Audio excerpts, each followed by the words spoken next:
The dust was a living thing in that town, a fine red powder that clung to everything, filling the lines in a man's face and the folds of a woman's dress. It settled on her bare feet, caked between her toes, a second skin of grit and shame.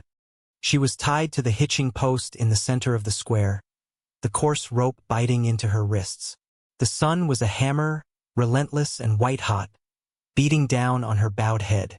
Her hair, a tangled mat of brown and straw, fell across her face, a curtain she refused to hide behind. She kept her gaze fixed on a loose board in the saloon porch across the way, focusing on its splintered grain as if it were the only solid thing left in the world. She had been there since morning. The townspeople drifted past like ghosts in the heat shimmer. Some glanced and looked away, their faces pinched with a kind of second-hand shame. Others were bolder. A knot of men lounging in the shade of the general store laughed, their voices thick and slow. A woman in a starched calico dress pulled her child close, murmuring something sharp and low. Spit darkened the dust near her feet. She didn't flinch. She had learned that stillness was a kind of armor. To react was to give them something, and she had nothing left to give. The man who had put her there, a man named Brant with a florid face and eyes like chips of slate, had watched for an hour, his satisfaction a greasy film in the air. He had declared her useless, a broken thing, and this was his final public discard. Then he had tired of his own cruelty and retreated into the saloon's cool darkness. She remained, a monument to a debt she hadn't incurred, a promise she hadn't made. Her silence was a defiance so deep they didn't recognize it. They saw a vacant vessel, a woman thin as a fence rail, her dress frayed to threads at the hem. They didn't see the hard kernel of will she held tight in her belly, a cold, smooth stone she had been polishing with years of endurance. From the edge of the square, where the settled dust met the wilder dirt of the open road, a man watched. His name was Elias, and he carried whole winters in his eyes. He stood with his two small sons, one on either side of him, their small hands clutching the rough fabric of his trousers. They were quiet boys, shadows of their father's own solemnity. Caleb, the older one at 8, had his father's watchful gaze. Finn, who was 6, still had the softness of infancy around his mouth, but his eyes were old. Elias had not come to town for this. He had come for flour and salt, a rare trip from the isolation of his ranch, a place haunted by the ghost of a different silence. But he saw the woman at the post, and something in her stillness snagged on a raw edge inside him. It was a familiar posture, the quiet refusal to break. The boys saw her too. Finn burrowed his face into his father's leg. Caleb just stared, his brow furrowed with a child's stark sense of injustice. Elias watched Brant emerge from the saloon, wiping his mouth on his sleeve. He swaggered toward the post again, ready for another act in his little drama. That was when Elias moved. He didn't stride. He didn't hurry. He just walked, a steady, deliberate pace that ate the ground between them. The dust lifted behind his worn boots like pale ghosts. The crowd, sensing a shift, grew quiet. Their murmurs died in their throats. Elias stopped a few feet from Brant, his sons still attached to him like roots. He ignored the man, his gaze resting on the woman. He saw the cracked skin of her lips, the tremor in the muscles of her jaw. He saw the defiance. "What do you want, farmer?" Brant sneered, puffing out his chest. "Come for the show." Elias's eyes, gray as a stormy sky, shifted to Brant. His voice, when it came, was low and steady, a sound that seemed to come from under floorboards. "I've come to settle your account." Brant laughed, a short, ugly bark. "She ain't worth settling. Damaged goods." Elias reached into his coat. For a moment, a tension coiled through the onlookers. But he didn't pull out a weapon. He pulled out a worn leather pouch. He untied the drawstring and tipped a small pile of coins into his palm. Not a fortune, but a season's hard-won surplus. "This was the price you agreed on with her father, was it not?" Elias said. It wasn't a question. He knew the stories. He knew Brant had acquired her as payment for a gambling debt, then paraded her like a trophy before growing bored. Brant's face darkened. He stared at the coins, then at Elias. He saw no judgment in the farmer's face, only a flat, unreadable statement of fact. It was business. That, he understood. The public humiliation had been for his pride. The money was for his pocket. That settles the debt, Elias said, his voice leaving no room for argument. The rest is my affair. He held out the coins. After a beat of hesitation, Brant snatched them from his palm, his greed overriding his bluster. He stuffed them into his pocket without counting. She's all yours, Brant spat, as if selling a lame horse. Don't come crying to me when you find out what's wrong with her. Elias didn't answer. He walked past Brant to the post. The woman finally lifted her head, her eyes meeting his for the first time. They were the color of faded moss, shadowed and wary, but there was no plea in them, only a question. He didn't offer a kind word. He didn't offer a gentle touch. He simply pulled a pocketknife from his trousers, the bone handle worn smooth with use. With two swift, efficient motions, he sawed through the ropes binding her wrists. The fibers parted. Her hands fell to her sides, limp and bloodless. Red welts circled her wrists like cruel bracelets. She rubbed them slowly, the friction a painful return of feeling. Elias folded the knife and put it away. He gave a short, almost imperceptible nod toward his wagon, which stood waiting at the edge of the square. Come, he said. It was not a command, but a statement of the next thing that would happen. He turned and walked away, his sons trailing in his wake, never once looking back to see if she would follow. For a long moment, she stood alone in the center of the silent crowd. She was untethered, a boat cut loose from its mooring.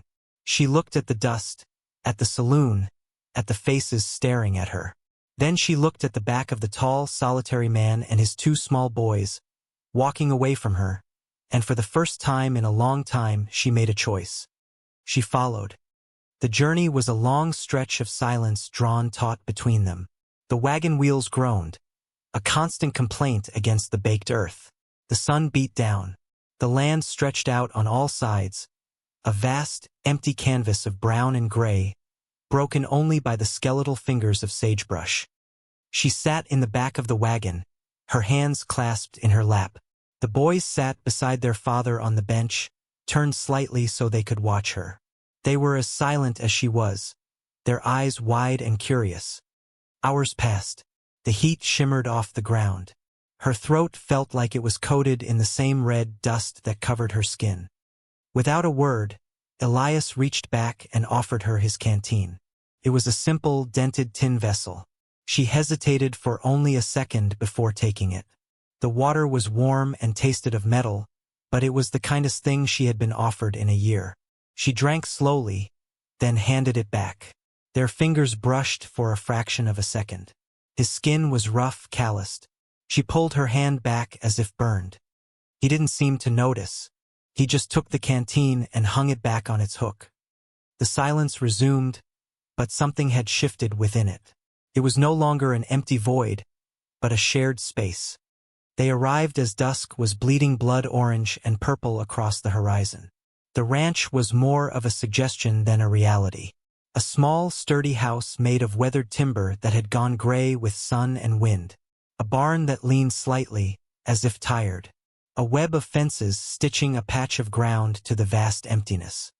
On a small rise behind the house, a single wooden cross stood stark against the sky.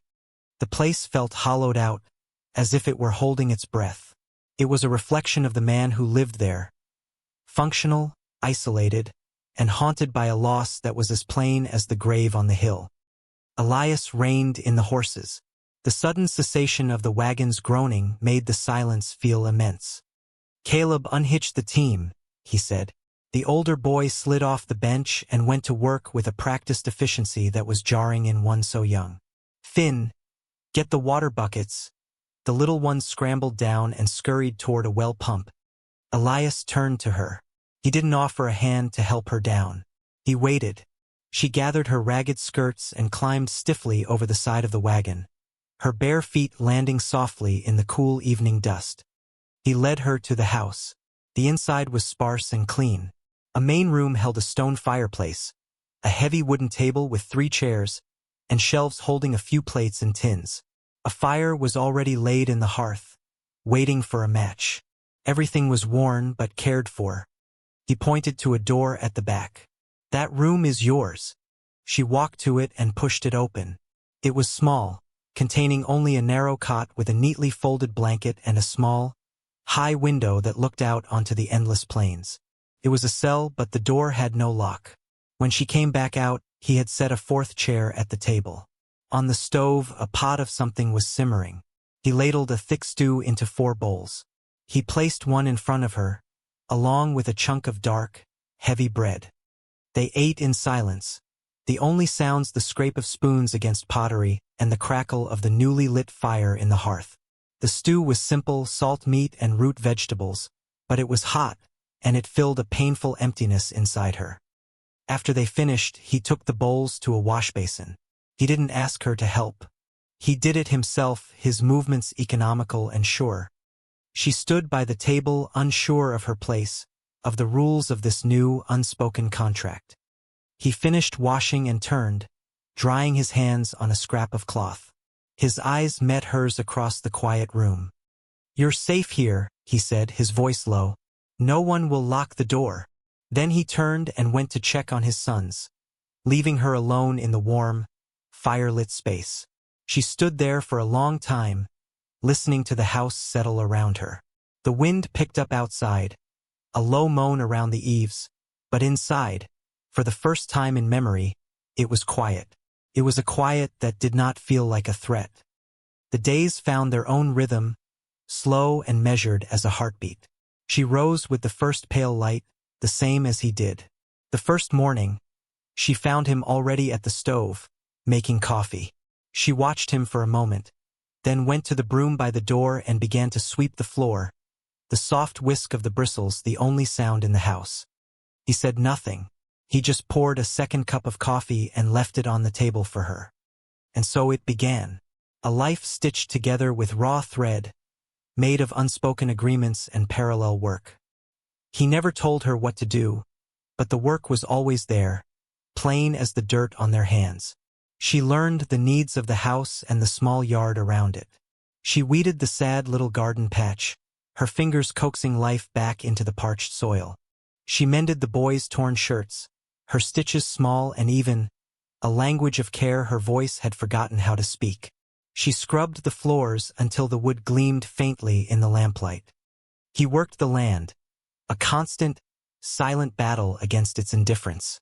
She would watch him from the porch, a lone figure mending a fence line that stretched to the horizon, his shoulders set against the wind. He was a man made of the same tough, resilient material as the land he worked. The boys were her shadows. At first, they were wary orbits of silence around her own. Finn would watch her with his big, solemn eyes from behind a doorway. Caleb kept his distance, a proud little man-cub mimicking his father's reserve. But slowly, a thaw began. One afternoon, she was kneading bread, her hands covered in flour. Finn crept closer, his gaze fixed on her moving hands. She broke off a small piece of dough and held it out to him. He took it, his small fingers brushing hers, and retreated to a corner to solemnly shape it into a lopsided ball. The bread she baked was heavy and dense. At dinner, Elias broke off a piece, chewed it thoughtfully, and said, "A little dry." She flinched, her eyes dropping to her plate. Caleb, ever his father's defender, piped up, "You didn't complain about mine last week." Elias looked at his son, then at her. A flicker of something, not quite a smile, but a softening, touched the corners of his mouth. "That loaf died in vain," he said, his voice rumbling with a dry irony that startled her. He took another piece of her bread and ate it without another word. The next week, she found a small sack of finer flour on the counter, one he must have bought special in town. Her next loaf was lighter. The small gestures became a quiet conversation. He came in from the fields one evening, his hands raw and cracked from a day of pulling rock.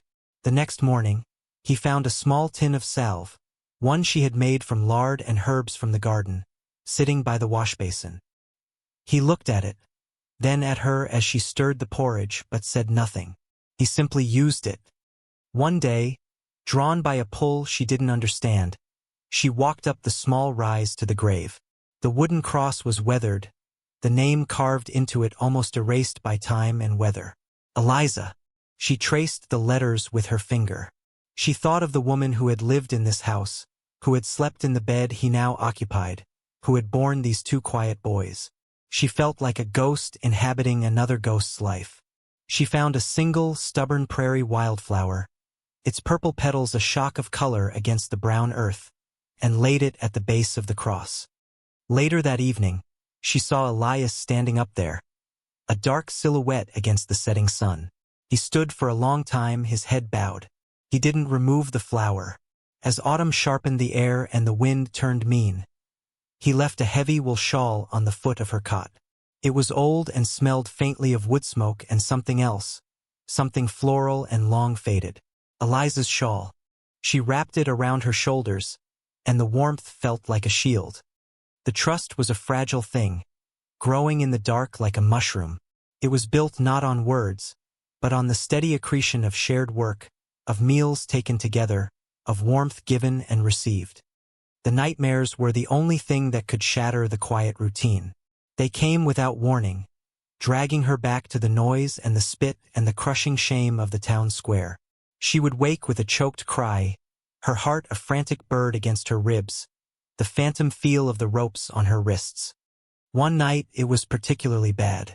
A storm raged outside, the wind howling like a hungry animal, and the dream was vivid. She woke up gasping, sitting bolt upright in the dark. She couldn't breathe. The small room felt like a box, a coffin. The memory of being tied, of being helpless, was a physical thing suffocating her. She scrambled from the cot and stumbled into the main room, her breath coming in ragged sobs. Elias was there. He must have heard her. He was sitting in his chair by the hearth, where the fire had been banked to glowing embers. He wasn't looking at her, but at the fire. He had a rifle laid across his lap. She froze in the center of the room, trembling, caught in the dim, flickering light. He didn't startle. He didn't speak. He just sat there, a solid, immovable presence in the heart of the storm. He slowly, deliberately placed another log on the embers.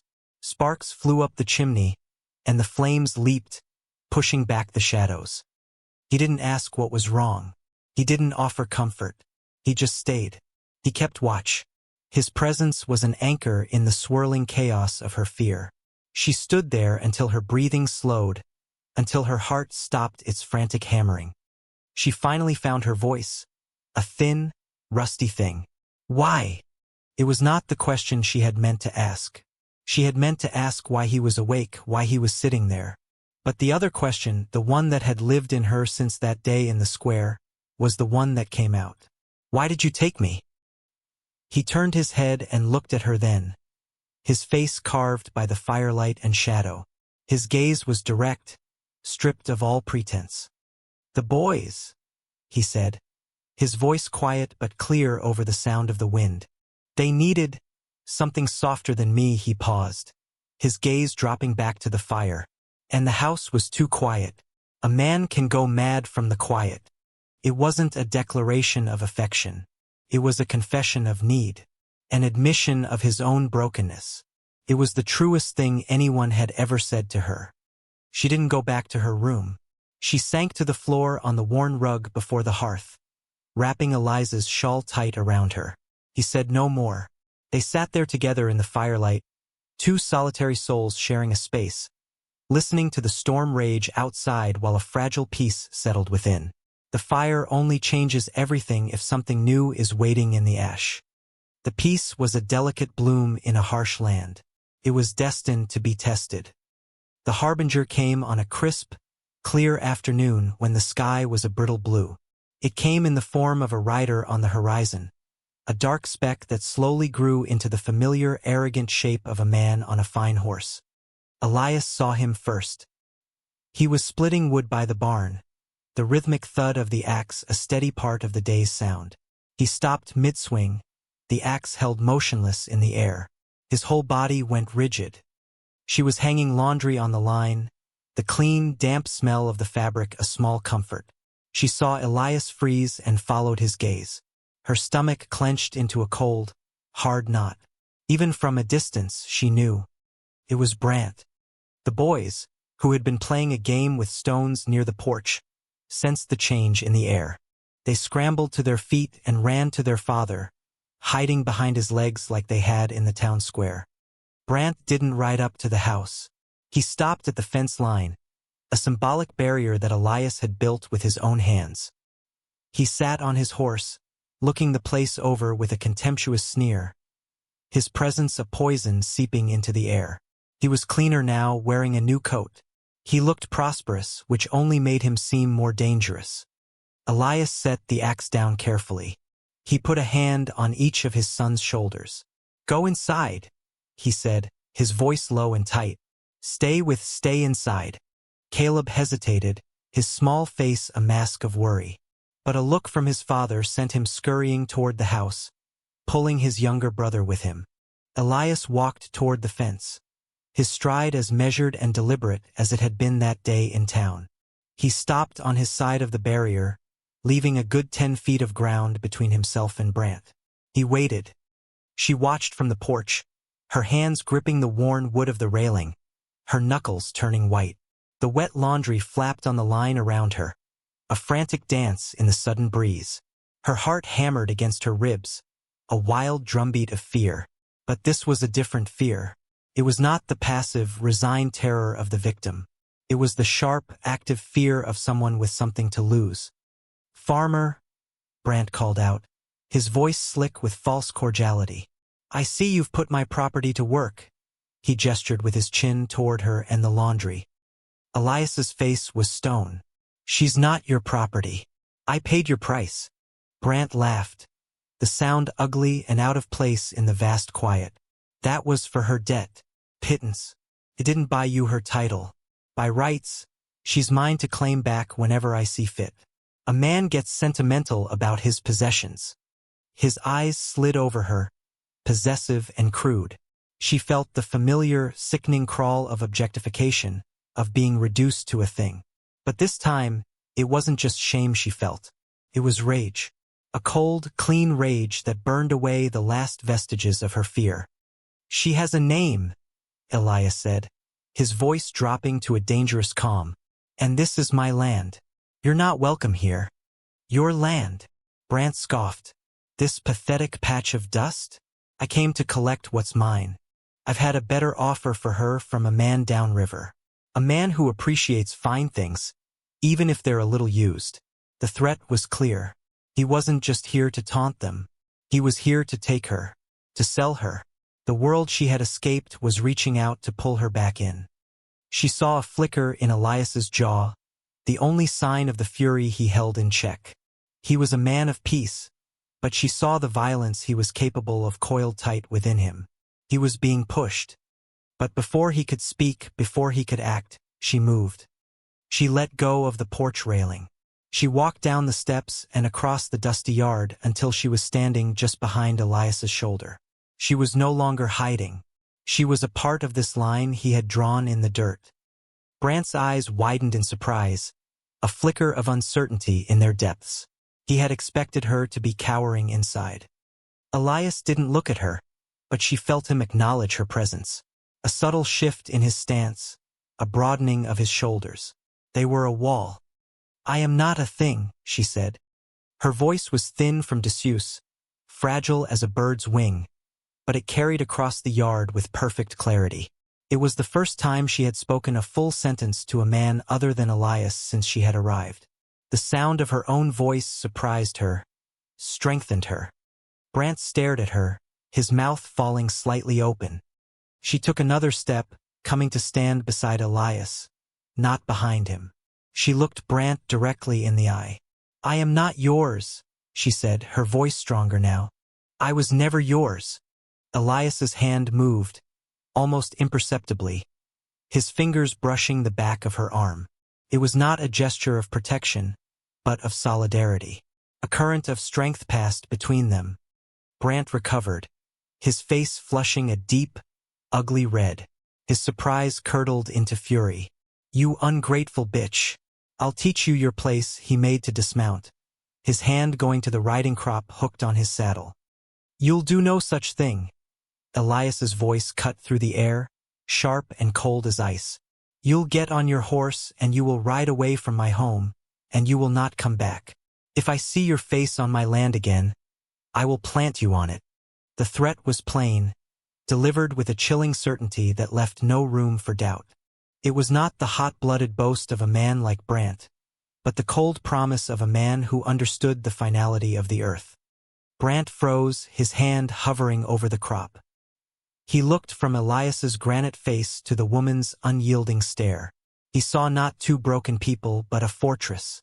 He saw a fight he had not anticipated, a line he could not cross without paying a price he was not willing to pay. His cruelty was born of cowardice, and he had just met a will stronger than his own. With a final, venomous glare, he jerked his hand back.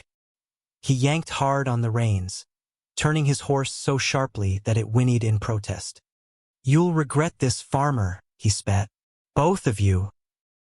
He dug his heels into the horse's flanks and galloped away, a retreating cloud of impotent rage and dust. They stood together, watching until he was just a speck on the horizon again, until the dust he had kicked up had settled back onto the quiet earth. The land was theirs again. The silence that descended was heavy, humming with the aftermath of the storm that had passed. The laundry still snapped on the line. The wind whispered through the dry grass. Finally, Elias turned to her. His face was still grim, but the hardness in his eyes had eased. He looked at her, really looked at her as if seeing her for the first time. He saw the woman who had stood beside him, who had found her voice to defy the monster from her past. You didn't run, he said, his voice rough with an emotion he couldn't name. Neither did you, she whispered. A long moment passed between them, a universe of unspoken understanding. Then, the spell was broken by the sound of the cabin door creaking open. Finn peeked out, his face streaked with tears. Seeing the danger was gone, he ran to them. He didn't run to his father. He ran to her. He threw his small arms around her legs and buried his face in the rough fabric of her skirt, his small body shaking with relieved sobs. She looked down at the top of his head, at his soft, light hair. Then she looked at Elias, and for the first time she reached out. Hesitantly, she placed her hand on the boy's back, rubbing a slow, soothing circle. Her gaze stayed locked with Elias's over the child's head. In that moment, something was forged between them, something stronger than the iron of the stove and more durable than the wood of the house. It was a bond sealed not with a kiss or a vow, but with shared danger and a quiet, mutual defense of a home that had, against all odds, become theirs. The confrontation with Brant had changed the air in the house. The unspoken contract of convenience had been burned away in that fiery standoff, leaving something raw and real in its place. The pretense was gone. They were no longer just a man, a woman, and two boys sharing a roof. They were a fragile unit that had defended its own. That evening, the silence at the dinner table was different. It wasn't the silence of strangers, but the comfortable quiet of people who understood each other without words. Caleb kept looking from his father to her, a dawning awareness in his young eyes. Finn sat beside her, his chair scooted so close their elbows touched. After the boys were asleep, Elias didn't retreat to his own thoughts by the fire. He stayed at the table, watching her as she mended a tear in Finn's small coat. The needle moved in and out of the fabric, a steady, rhythmic motion, stitching things back together. He could come back, Elias said, breaking the quiet, or send someone else. The law sides with men like him. She stopped stitching, her hand poised in the air. She knew he was right. The safety they had won was temporary. A piece of paper, A man's word against a woman's would always hold more weight. A marriage, he said, the words coming out stiff and practical. A piece of paper of our own. It would give you my name. It would make it harder for him. It was not a proposal of love. It was a strategy, a fortification, an act of profound, pragmatic kindness. He was offering her the shield of his name, the legal protection that she, as a woman alone, did not have. She looked at him, at his tired face, the deep lines etched by grief and hard work. She saw the honor in him, a thing as solid and real as the stone of the fireplace. "You're either the kindest man I've ever met," she said, her voice barely a whisper, "or the most foolish." A ghost of a smile touched his lips. "Can't I be both?" She thought of the life she had here, the quiet dignity of work, the warmth of the fire, the trust of two small boys. It was more than she had ever dared to hope for. "Yes," she said. He nodded, as if a contract had been settled. Then he looked at her, a different question in his eyes, a hesitation.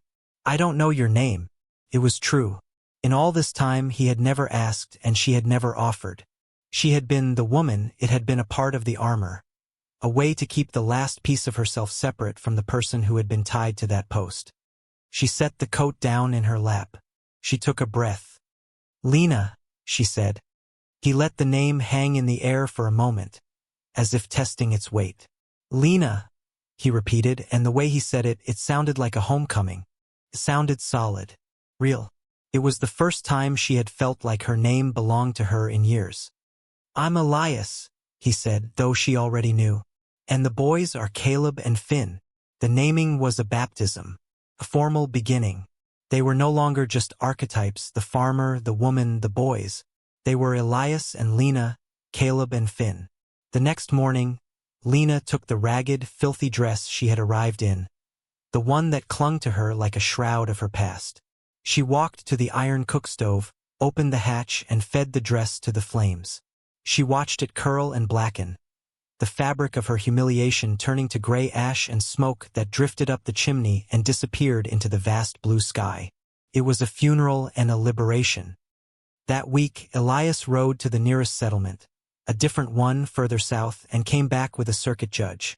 The ceremony was conducted in the main room of the cabin, with Caleb and Finn as the solemn witnesses. The judge mumbled a few words. They both said, "I will," and Elias signed a paper with his strong, steady hand. Lena signed her name below his, the letters a little shaky, but clear. Lena. The house began to change. It was slow, almost imperceptible. She hung new curtains she'd stitched from bleached flour sacks. She planted a small pot of herbs on the windowsill. A bit of color, a bit of life. The house, which had felt like it was holding its breath, began to breathe again. It was no longer just his house, a shrine to a past loss. It was becoming their home. One evening, months later, as winter was laying a sheet of frost over the land, they sat on the porch, wrapped in blankets against the cold. The boys were asleep inside.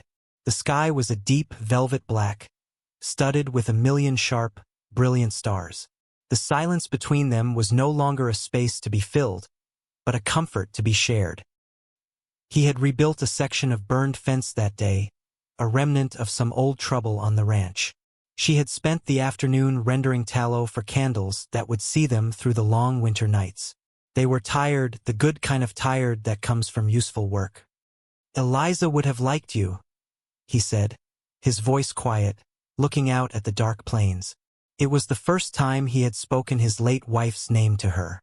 It was not a comparison, but an offering, a bridging of his past and his present. Lena didn't know what to say, so she said nothing. She simply reached out and placed her hand on his, where it rested on the arm of his chair. His hand was rough and calloused, but it was warm. He didn't pull away. He turned his hand over and laced his fingers through hers. They sat there for a long time, their hands clasped together in the cold, watching the stars. They were two broken people who had, by some strange and quiet grace, found a way to mend each other. They had built a family not on passion or romance, but on the sturdy foundations of mutual respect, shared silence, and the slow, stubborn work of creating a place to belong. The house behind them was warm, its windows glowing with the soft light of the candles she had made. It was no longer haunted. It was full. This story, it ain't just about a rescue. To say he saved her from that post is to only tell the shallowest part of the tale. Because in that quiet, dusty cabin, she saved him right back. She saved him from the ghost of his wife, from the crushing silence of his grief, and from a loneliness so profound it had begun to eat him from the inside out. They healed each other, not with grand words or sweeping gestures, but with the small, sacred sacraments of a shared life. A cup of coffee left on a table, a tin of salve, a flower on a grave, a name spoken aloud for the first time. They were stitching their lives together, one quiet day at a time. We all have a name that the world tries to forget, a post we feel tied to, a past that tries to ride back and claim us. So here's your naming. It's the moment you decide to stand up and speak, even if your voice is thin. It's the choice to burn the ragged dress of who you used to be and stitch a new life from whatever scraps you have at hand. It takes courage to walk away from the crowd and follow a quiet stranger. It takes a different kind of courage to let that stranger into the locked rooms of your own heart. But if you're brave, if you're quiet enough to listen past the noise of the world, you might just find that the person you thought you were rescuing is the one who ends up rescuing you. You might just build a home in the most desolate of places, and find it is, after all, the only place you were ever meant to be.